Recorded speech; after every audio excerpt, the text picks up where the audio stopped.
This YouTube channel does not promote any violent, harmful, or illegal activities. All content provided by this channel is meant for an educational purpose only.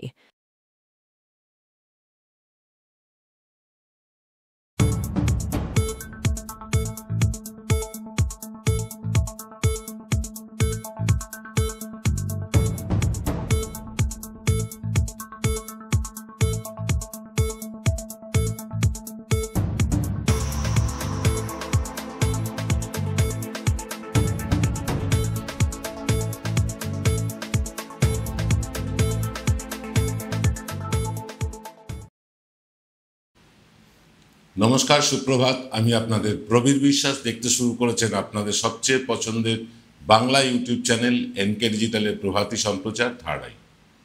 বিশ্বজোড়াই বাঙালির আওয়াজ বন্ধ হতে বসেছে।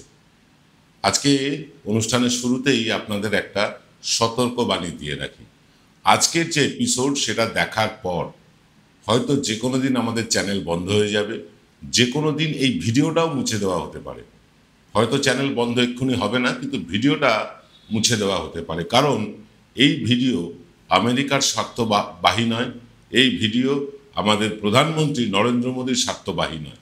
যে ভিডিওগুলো বা যে চ্যানেলগুলো আমেরিকার স্বার্থবাহী নয়, অর্থাৎ ইউটিউব তো আমেরিকারই প্রোডাক্ট, যেটা আমেরিকার স্বার্থবাহী নয় এবং প্রধানমন্ত্রীর স্বার্থবাহী নয়, সেই চ্যানেলগুলো একে একে ধরে ধরে ডিলিট করে দেওয়া হচ্ছে। আজকের ভিডিওর পর আমাদের চ্যানেলের এই ভিডিও ডিলিট করে দেওয়া হতে পারে, চ্যানেলটিও চিরতরে বন্ধ করে দেওয়া হতে পারে। তাই আমরা দ্বিতীয় অপশান রেখেছি প্রবীর প্লাস। প্রবীর প্লাস চ্যানেলটি আপনি ইউটিউবে সার্চ করলেই পেয়ে যাবেন।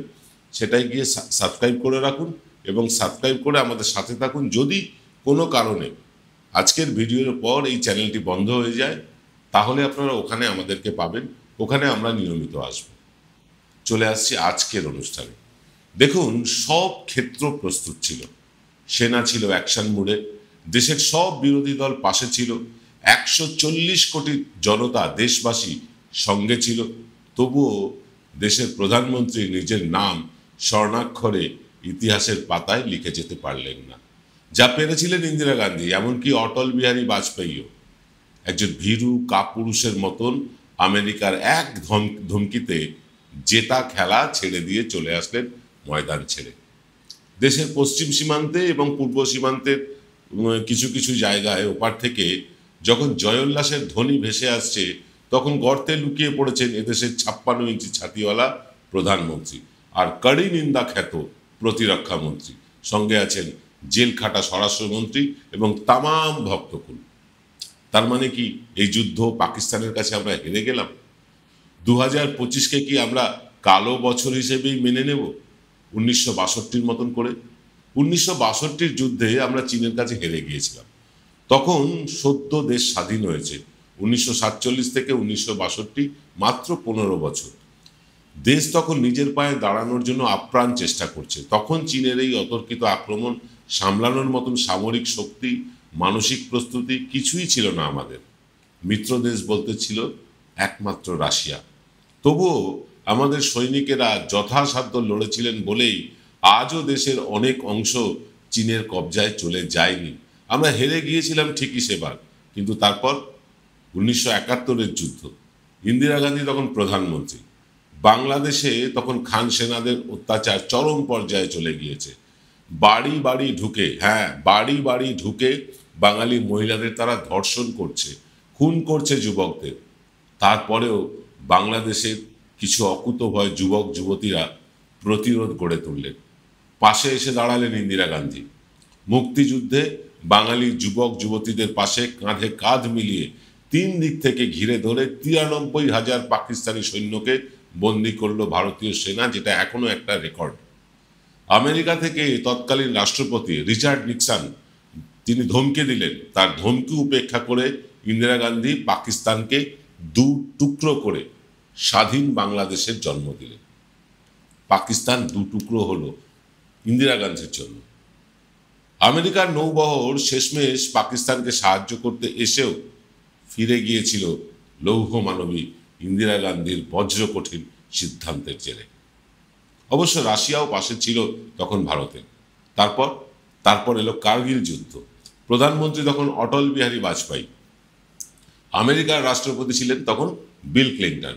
যুদ্ধ থামানোর জন্য অটল বিহারীর কাছে ফোন এলো ক্লিন্টনের। স্পষ্ট ধমকি দিয়ে বললেন পাকিস্তান পরমাণু শক্তিধর দেশ।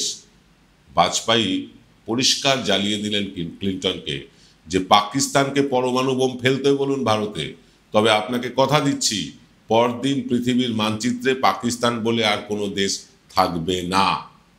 আর এই কথাতেই আমেরিকার দাদাগিরি বা পাকিস্তানের দালালি শেষ হয়ে গিয়েছিল আমেরিকার। আর এবার তো সুযোগ ছিল মুম্বাই হামলার বদলা নেওয়ার, সংসদ ভবন আক্রমণের বদলা নেওয়ার, পুলওয়ামার বদলা নেওয়ার, পেহেলগাঁওয়ের বদলা নেওয়ার সুযোগ তো ছিল। সারা বিশ্বকে দেখিয়ে দেবার ছিল আমাদের বীর সেনাদের শৌর্য, দেখিয়ে দেবার ছিল আমাদের সমরাস্ত্রের কার্যকারিতা, ইসরো ডিআরডিও বৈজ্ঞানিকদের কুশলতা আমাদের দেখানোর কিন্তু একটা পূর্ণ সুযোগ ছিল। 140 কোটি মানুষের জনসমর্থন ছিল, সমস্ত রাজনৈতিক দলগুলো পাশে ছিল। তবুও কেন ভারত পাকিস্তান যুদ্ধের সিজফায়ার আমেরিকার প্রেসিডেন্ট ঘোষণা করলেন? আর ভারতও ভিজে বেড়াল হয়ে নতজানু হয়ে কেন তা মেনে নিল? আজ সে কথাই বলতে এসেছি আপনাদেরকে, আমরা সে কথাই বলবো আজ আপনাদের। তবে তার আগে নিয়ে নিতে হবে ছোট্ট একটা বিরতি। ফিরছি বিরতির পর।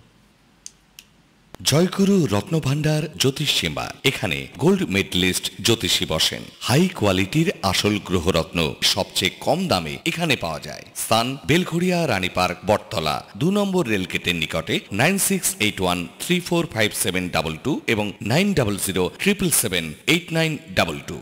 Found Kolkata's first ever sweet shop serving so unique items like Dab Malai Curry, Motichur Truffle, Gajor Borfi, Dab Kalakand, and I had to try them. শুধু তাই নয়, শক্তিগড়ের ল্যাংচা, বর্ধমানের সীতাভোগ, মালদার পোস্তকদম, বহরমপুরের ছানা বড়া, এগুলো সবকিছু খেতে হলে আর এত দূরে যেতে হবে না। সুন্দরিনী ন্যাচারালসে পেয়ে যাবে পশ্চিমবঙ্গের বিখ্যাত 10টা জেলার মিষ্টি all under the same roof. এদের বেস্ট সেলার্স কচি ডাবের শাঁস দিয়ে বানানো ডাব মালাইকারি আর কলা পাতায় মোড়া গুড়ের সন্দেশ পাতুরি আর আ মাস্ট ট্রাই।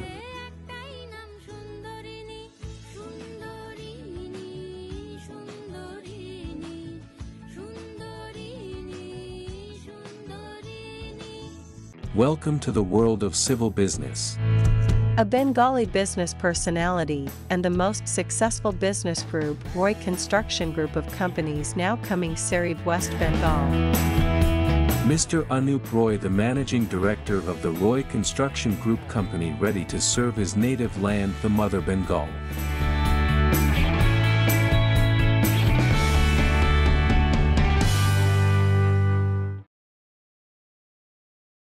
ফিরলাম বিরতির পর। আপনারা দেখছেন এনকে ডিজিটালের প্রভাতী সম্প্রচার থার্ড আই। যারা চ্যানেলটি এখনো সাবস্ক্রাইব করেননি তারা করে নিন। যত বেশি সংখ্যায় সাবস্ক্রাইবার থাকবে ইউটিউবের পক্ষে তত অসুবিধে হবে আমাদের মতন চ্যানেলগুলোকে বন্ধ করা। কারণ আমরা প্রশ্ন করি, আমেরিকার দাদাগিরি নিয়ে প্রশ্ন তুলি ভারতের কুঁকড়ে যাওয়া নিয়ে। হ্যাঁ, ভারত কেন কুঁকড়ে গেল আমেরিকার কাছে? আমেরিকা থেকে কেন ঘোষিত হলো যুদ্ধবিরতি? এটা কিন্তু একটা বিরাট প্রশ্ন। এই প্রশ্নের উত্তর এবার আমরা দেব, যার ফলে আমাদের চ্যানেল বন্ধ হয়ে যেতে পারে। আপনাদেরকে আগেই বলে রাখছি, এই প্রশ্নের যে উত্তর আপনারা পাবেন সেই উত্তরের ফলে কিন্তু অনেক বড় বড় জায়গায় ঘা লাগতে চলেছে। আমরা এবার সে কথাই বলবো। দেখুন, এই যে ভারত আমেরিকার ভয়ে কুঁকড়ে গেল, ভিজে বেড়াল হয়ে গেল, মাথা নত করে আমেরিকার সামনে হাঁটু গেড়ে বসে গেল, এর পেছনেও কিন্তু কারণ সেই আদানি। অবাক হচ্ছেন? না, আদানিই কারণ। আদানি ইতিমধ্যে বড় সড়ো কেস খেয়ে বসে আছেন আমেরিকার আদালতে। সেই আমেরিকার চোখ রাঙানিতে মোদি যে হাঁটু গেড়ে বসে যাবেন ট্রাম্পের পায়ের কাছে, সেটা একেবারেই অস্বাভাবিক নয়। অথচ মোদি যদি আমেরিকার চোখে চোখ রেখে বলতেন, বারবার যারা আমাদের দেশের ভেতরে ঢুকে নিরস্ত্র মানুষকে খুন করে চলে যাচ্ছে, এলোপাথারি গুলি চালাচ্ছে, যারা সীমান্তের ওপার থেকে গোলাগুলি চালিয়ে নিরীহ গ্রামবাসীকে হত্যা করছে, বাড়িঘর ভেঙে দিচ্ছে, তাদের শেষ না দেখে আমি ছাড়ব না, সমূলে তাদের বিনাশ করেই আমরা থামব, তোমার যা করবার আছে করে নাও। যদি এটা মোদি বলতেন, প্রত্যাশাও করি না এইরকম একটা ভীরু কাপুরুষ প্রধানমন্ত্রীর কাছ থেকে। অথচ দেশের দুর্বলতম প্রধানমন্ত্রী সে কথা বলতেই পারলেন না। আমেরিকার চোখে চোখ রেখে কথা বললে গৌতম আদানি গ্রেফতার হয়ে যাবে, ইলন মাস্ক টেসলা ভারতে বিক্রি করতে পারবে না, স্টারলিংকের সাথে ভারতী মিত্তাল অর্থাৎ এয়ারটেল আর মুকেশ আম্বানির গাঁটছড়া ভেঙে যাবে। তাই ট্রাম্পের এক ধমকেই 56 ইঞ্চি ছাতি চুপসে গেল নিমেষে। মোদি বলতেই পারলো না হতদরিদ্র পাকিস্তান 7 দিনও যুদ্ধ চালাতে পারবে না, আমরা বিশ্বের 5ম অর্থনীতির বৃহত্তম অর্থনীতির দেশ, আমরা বুঝে নেব আমাদেরটা। সেই শির দ্বারা নেই মোদির, কারণ ওই আদানি।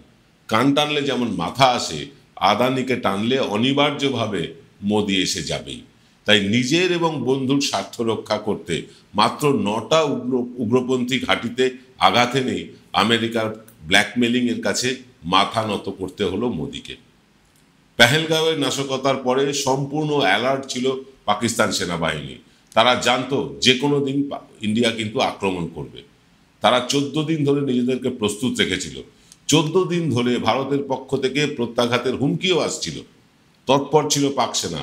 তা সত্ত্বেও পাকিস্তানের সব প্রতিরোধকে ছিন্ন ভিন্ন করে দিয়ে প্রবল পরাক্রমী ভারতীয় সেনারা ইন্টারন্যাশনাল বর্ডার পার করেও ধ্বংস করে দিয়ে এলো উগ্রপন্থীদের ডেরা। আর একটু সুযোগ যদি তারা পেতেন, মাসুদ আজাহার আর দাউদ ইব্রাহিম তিহার জেলের রুটি খেতেন আজকে। রুটি চিবোতে হতো তাদের। আমেরিকার চাপে সিজফায়ার না হলে আজ দ্বিতীয়বার পাকিস্তান দ্বিখণ্ডিত হয়ে স্বাধীন বালুচিস্তান, স্বাধীন পাস্তুনিস্তান দেখত সারা পৃথিবী। যে আমেরিকা চীনকে সামরিক অর্থনৈতিক শক্তির জন্য সারা পৃথিবী ভয়ে কাঁপে, সেই আমেরিকা চীনও ভয়ে কাঁপত এই নয়া ভারতকে দেখে। আমেরিকা শুধু যুদ্ধবিরতি ঘোষণা করেনি, আমেরিকার মদতে পাকিস্তান দৌড়ে দৌড়ে ঘুরেও যে লোন পাচ্ছিল না, সেই লোন পেয়ে গেল অনায়াসে। আর আমাদের সেই লোনের দরকার নেই।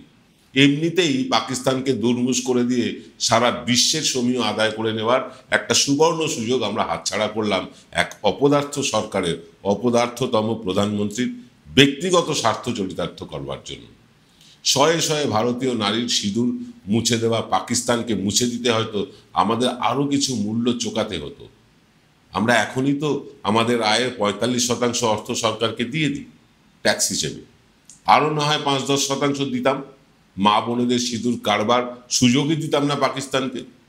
কিন্তু আমেরিকার কথা মেনে না নিলে আদানির কলার চেপে ধরবে আমেরিকা।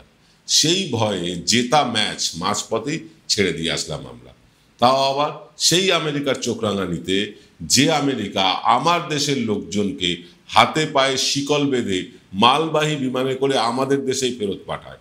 সেই আমেরিকা যে যুদ্ধের সময় পাকিস্তানকে অর্থ দিয়ে সাহায্য করে, অর্থ পেতে সাহায্য করে। যেভাবে আমাদের সেনারা চীন এবং আমেরিকার দেওয়া যুদ্ধ জাহাজ, মিসাইল, র্যাডারকে বোকা বানিয়ে একের পর এক তাণ্ডব চালালো 9টা জায়গায় অর্ধেক পাকিস্তান জুড়ে, তাতে চাইনিজ অস্ত্র আর আমেরিকার অস্ত্র যে ভারতীয় যুদ্ধাস্ত্রের কাছে নেহাতি খেলনা তা প্রমাণ হয়ে যাচ্ছিল।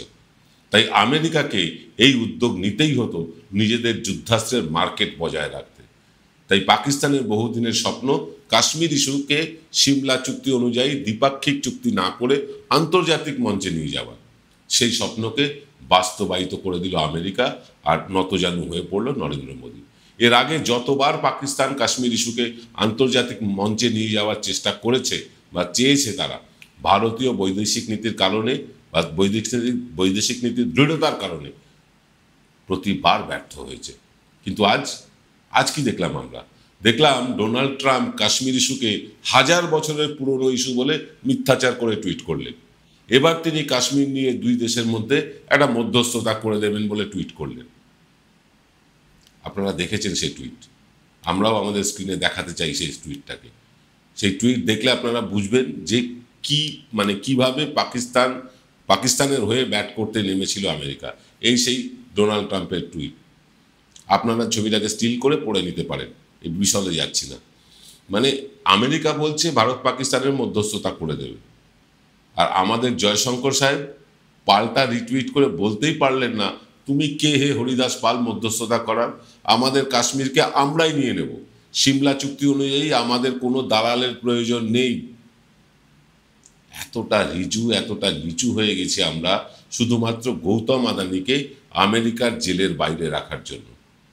আজ আমরা হয়তো পাকিস্তানকে খানিকটা বুঝিয়ে দিয়েছি কত ধানে কত চাল, কিন্তু আমেরিকার রক্তচক্ষুর কাছে এইভাবে হেরে যাওয়াটা লজ্জার, অপমানের, অসম্মানের।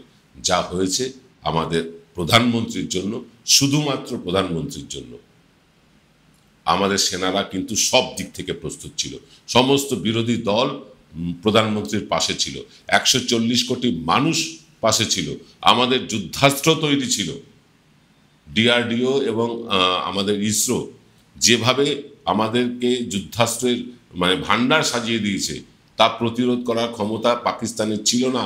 ওই চাইনিজ বিমান বা চাইনিজ সমরাস্ত্রের ছিল না, আমেরিকার সমরাস্ত্রের ছিল না। আমরা পারতাম পাকিস্তানকে গুড়িয়ে দিতে 7 দিনের মধ্যে। আর পাকিস্তান 7 দিন যুদ্ধ করার মতন কোমরের জোরে ছিল না।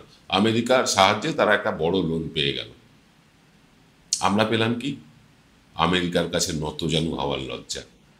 এই লজ্জা রাখবো কোথায় আমরা? আজ এই পর্যন্ত।